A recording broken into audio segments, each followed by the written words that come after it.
ওয়ালাইকুম রহমতুল্লাহ। ভিউয়ার্স কেমন আছেন? আশা করি সবাই ভালো আছেন, আমিও ভালো আছি। আসলে একটা বিষয় মাথার মধ্যে ঘুরপাক খাচ্ছে। আমাদের উপমহাদেশের বর্তমান প্রেক্ষাপট নিয়ে, রাজনৈতিক প্রেক্ষাপট এবং যুদ্ধ প্রেক্ষাপট, বৈরিতা প্রেক্ষাপট, এক দেশের প্রতি আরেক দেশের শত্রুতার প্রেক্ষাপট, এগুলা নিয়ে আসলে মাথার মধ্যে একটা বিষয় প্যাঁচ লেগে আছে, ঘুরপাক খাচ্ছে। সেটা হচ্ছে, দেখুন, প্রথমে আমি আমাদের উপরের কান্ট্রিগুলোর দিকে যাই, যেগুলো থেকে আমাদের স্বাধীনতা আসছে বা যাদের থেকে আমরা বিভক্তি হয়েছি। প্রথম আমরা গ্রেটার ইন্ডিয়া ধরি, মহাভারত। সেটা ব্রিটিশ কলোনি ছিল, ব্রিটিশ 200 বছর শাসন করেছে, আমাদের মুঘল সাম্রাজ্যের পতন ঘটিয়েছে, আমাদের নবাব সিরাজউদ্দৌলার পতন ঘটিয়েছে।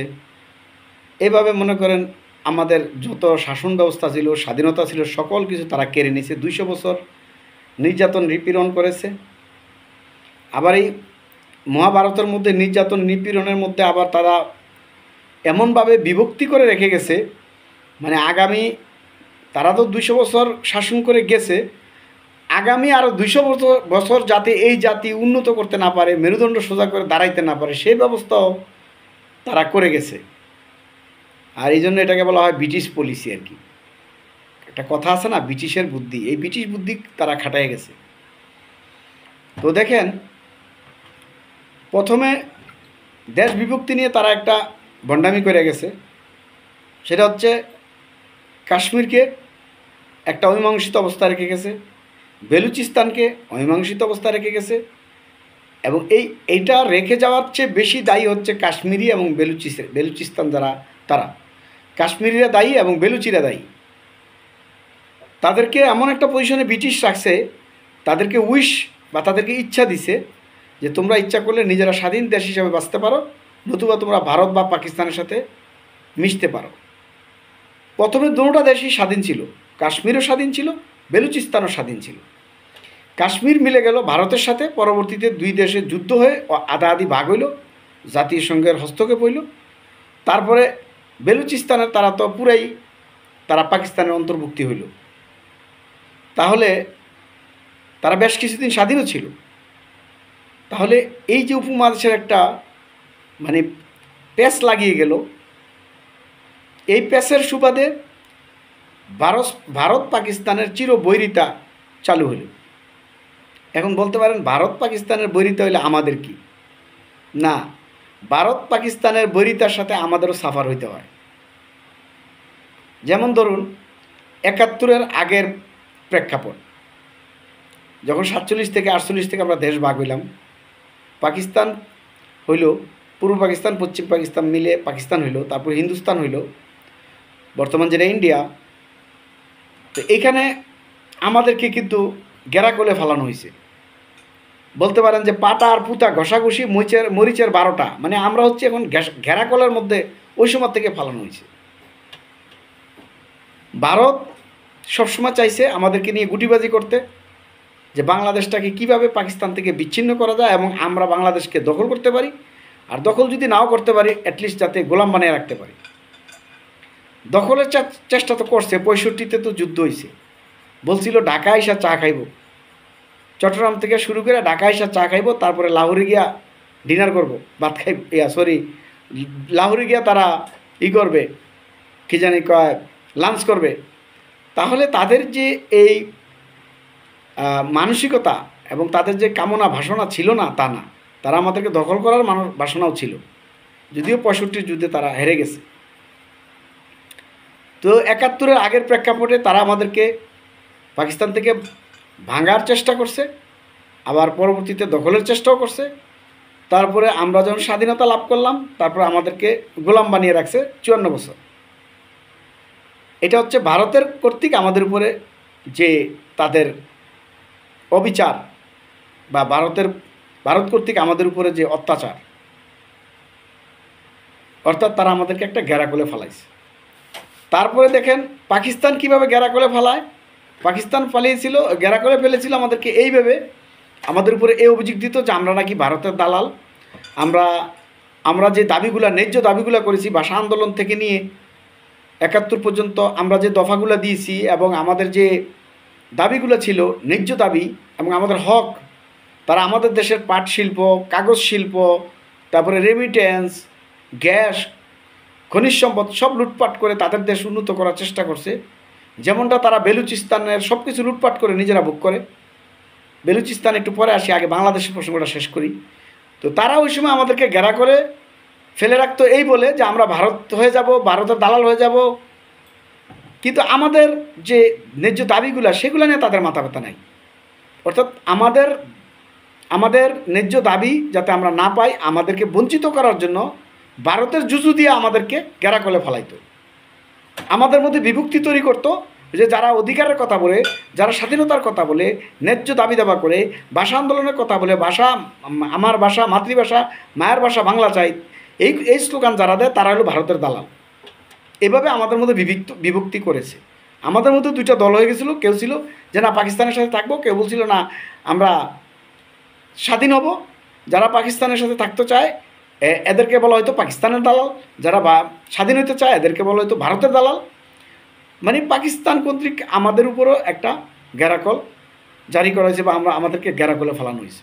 আর ভারত তো সে ৭১ থেকে নিয়ে গ্যারাকল আমাদের পিছে আমাদেরকে গ্যারাকলে ফালিয়ে রাখার চেষ্টা করছে।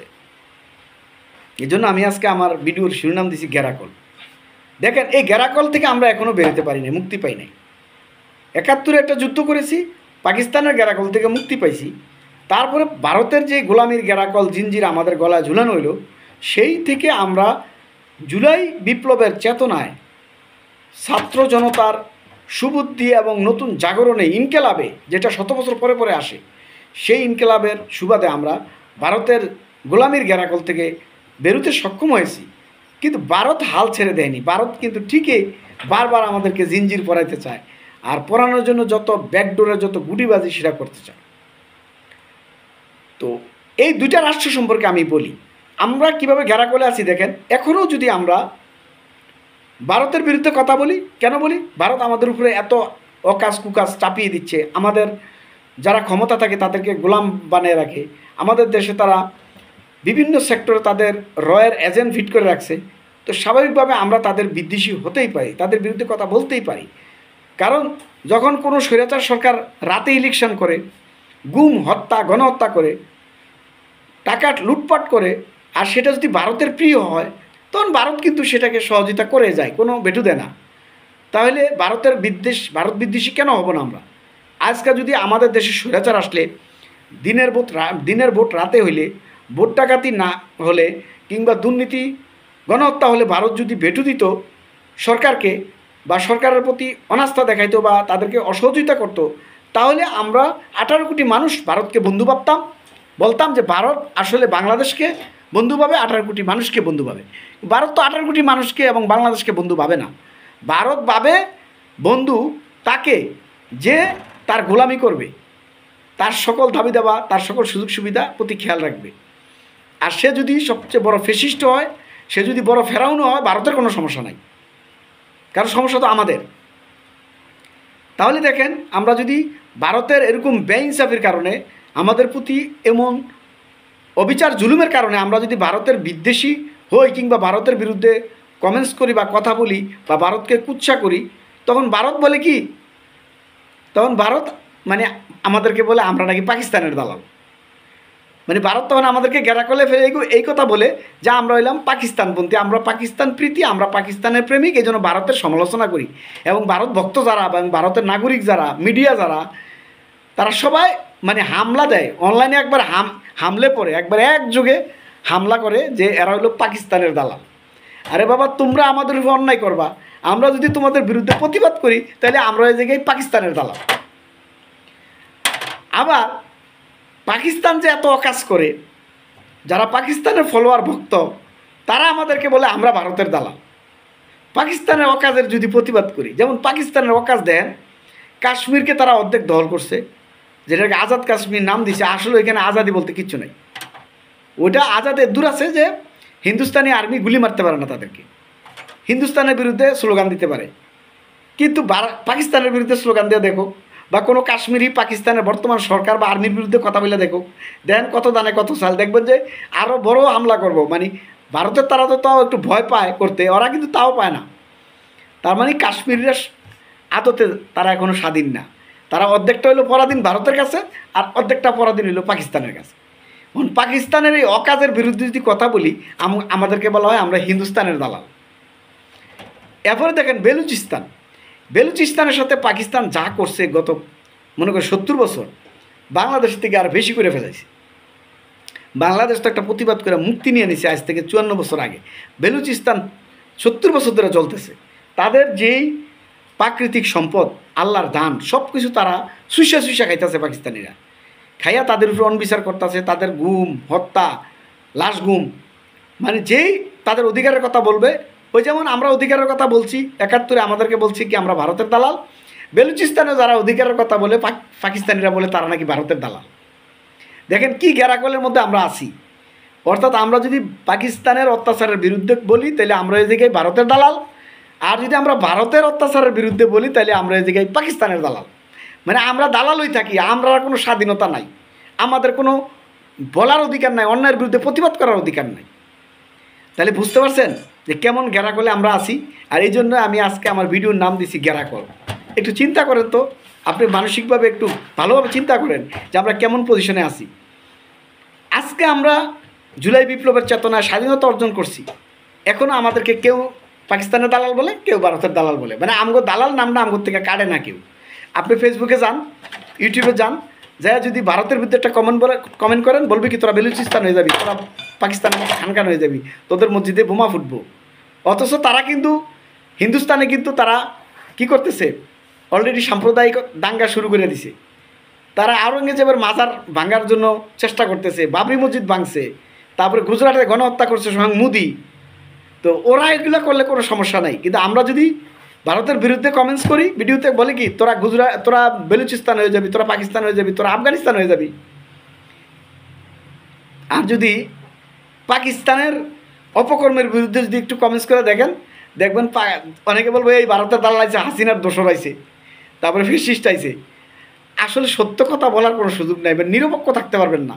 নিরপেক্ষ বইলা থাইকা পাকিস্তানের খারাপটা খারাপ বলবেন, ইন্ডিয়ার খারাপটা খারাপ বলবেন, ওই সুযোগ নাই। হয় আপনি ভারতের পক্ষে যাইতে হবো, নয় পাকিস্তানের পক্ষে যাইতে হবে। তাহলে আমরা গোলামি তো রয়েই গেল, আমরা তাহলে স্বাধীন হইলাম কেমনে? আমরা সাদাকে সাদা বলবো, কালোকে কালো বলবো, দুধকে দুধ বলবো, ঠিক আছে, গোবরকে গোবর বলবো। তাহলে আমাদের এই বলার অধিকারটা নাই। এই জন্য কি আমরা স্বাধীন হয়েছিলাম? তো এই জন্য এই গ্যারাকল থেকে আমাদের বের হতে হবে। আর এই গ্যারাকল থেকে বের হওয়ার রাস্তা কি? সে রাস্তা কিন্তু জুলাই বিপ্লব আমাদেরকে করে দিছে। কি বলছে? দিল্লি না রাজপথ, রাজপথ রাজপথ, ঠিক আছে। এইটা দিয়ে বুঝাইছে যে দিল্লিও না, ইসলামাবাদও না, কোনোটাই না। মানে আমরা রাজপথেই থাকবো, রাজপথ দিয়ে আমরা দেশ চালাবো, ইনকিলাব দিয়ে দেশ চালাবো, আমাদের মতো করে আমরা চালাবো। তো এই জন্য এই জুলাই বিপ্লবের চেতনারা যদি ভালোভাবে খেয়াল করেন, যদিও এটা আসমকা চলে আসছে, এটা কিন্তু আল্লাহর তরফ থেকে হুকুম আসছে, আমাদেরকে একটা সুযোগ দেওয়া হয়েছে। কিন্তু আমরা কি করতেছি? সুযোগের অপব্যবহার করতেছি। আমরা ছাত্রদের মধ্যে বিভেদ তৈরি করতেছি, জনতার মধ্যে বিভেদ তৈরি করতেছি, ছাত্রদের নামে সমালোচনা তৈরি করতেছি। অনেকে আবার ছাত্রদের বা যে নতুন দল হয়েছে এনসিপি, সেটার মনে করেন আপনার দুর্নীতির কথা খুব ফলাও করে ইউটিউবে ফেসবুকে প্রচার করা হইতেছে। হ্যাঁ, সমালোচনা থাকা চাই, গণতান্ত্রিক রাষ্ট্রে সমালোচনা থাকবে, কিন্তু যাচাই বাছাইও থাকবে। আসলে ঘটনা কতটুকু সত্য, কতটুকু বাস্তব, বা এখানে ছাত্রনেতারা জড়িত আছে কিনা। এমনও তো হইতে পারে যে ছাত্রদের সাথে ওই যে যারা সুদখোর ঘুষখোর তারা ঢুকে গেছে। কারণ আমাদের সমাজে রন্ধ্রে রন্ধ্রে ধরেন অসৎ লোক ভরা। আর বাংলাদেশে দুইটা বড় দল, আওয়ামী লীগ এবং বিএনপি, এই দুইটা দলের কাছে হলো 70% ভোট বা 70% নেতা নেত্রী তাদের কাছে আছে। এই 70% কিন্তু নষ্ট। তারা শুধু মনে করে এটা একটা খেলা, এক দল হারছে, আবার আরেক দল জিতবে, আবার আরেক দল জিতবে, আরেক দল হারবে। মানে তারা এটাকে খেলা মনে করে, গেম মনে করে। এটাকে দেশপ্রেম মনে করে না। এটাকে বাংলাদেশের প্রতি তাদের কোনো ভালোবাসা প্রীতি নাই। তারা বাংলাদেশকে তাদের দেশ মনে করে। তারা মনে করে এই দেশ দখল তো করছি, আমরা হচ্ছি দখলদার, দখল করে আমরা খামু। আর এই দেশের মালিক হলো ওই গরিব দুঃখী কাঙ্গাল রিক্সাওয়ালা, ঠেলাওয়ালা, সবজি বিক্রেতা, কৃষক। ওরা হইলে সত্যিকারের বাংলাদেশের মালিক। ওরা সারা জীবন গরিবে থেকে যাব। আর এরা শুধু ব্রিটিশের মতো আইসা দখল করে আমাদেরকে অত্যাচার করে, সম্পদ লুণ্ঠন করে বিদেশে পাচার করবে। এই হচ্ছে আমরা অলিখিতভাবে আসলে এখনও ব্রিটিশ উপনিবেশে আছি। আর আমি আরেকটা কথা বলি যে পাকিস্তান নিয়ে যে বাড়াবাড়ি করে অনেকে, পাকিস্তানের কথা আমাদের সাথে জড়ায় দেয়, আমরা নাকি পাকিস্তান হয়ে যাব, আবার পাকিস্তানের অনেকে ভালোবাসা দেখায়।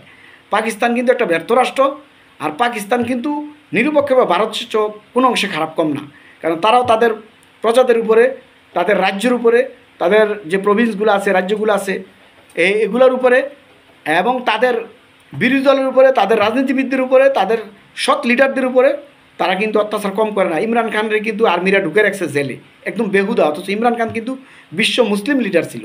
আজকে কাশ্মীরের পক্ষে, ফিলিস্তিনে যে গণহত্যা আবার শুরু হয়েছে, ফিলিস্তিনের পক্ষে ইমরান খান কিন্তু গর্জে উঠত। আর ইমরান খানের যে জেলে ঢুকেছে এটার পিছিয়ে কিন্তু সৌদি এবং আরব, দুবাই এদের হাত আছে কিন্তু, কারণ দুবাই, আরব এরা তো মুসলিম কান্ট্রি, তো এরা দেখছে যে একটা মনে করেন মুসলিম লিডার, ইউনিক লিডার তৈরি হইতেছে। সেই লিডার যদি সারা বিশ্বের মুসলমানদেরকে আবার একত্র করে জনমত তৈরি করে, তাহলে তো আমাদের খানা থাকবে না। আমরা যে দালালি করি ইহুদিদের, আমেরিকার দালালি করি, ইহুদির দালালি করি, এই জন্য ইমরান খানের টেকনিক্যালি তারা রাজনীতির মাঠ থেকে সরে জেলা হালে রাখছে। বাবা তুমি জেলা থাকো, তুমি বাইরে থাকলে সমস্যা। তো এই হচ্ছে আমাদের উপমহাদেশের রাজনীতি, আর আমরা বাংলাদেশকে ফালাইছি গ্যারাকলে, আর এই গ্যারাকল থেকে আমরা নিজেরাই উঠতে হইব। আমরা আমাদের ডিসিশন নিতে হবে, আমরা না পাকিস্তান না হিন্দুস্তান, আমরা বাংলাদেশ। খোদা হাফেজ, ভালো থাকেন সবাই, আসসালামু আলাইকুম।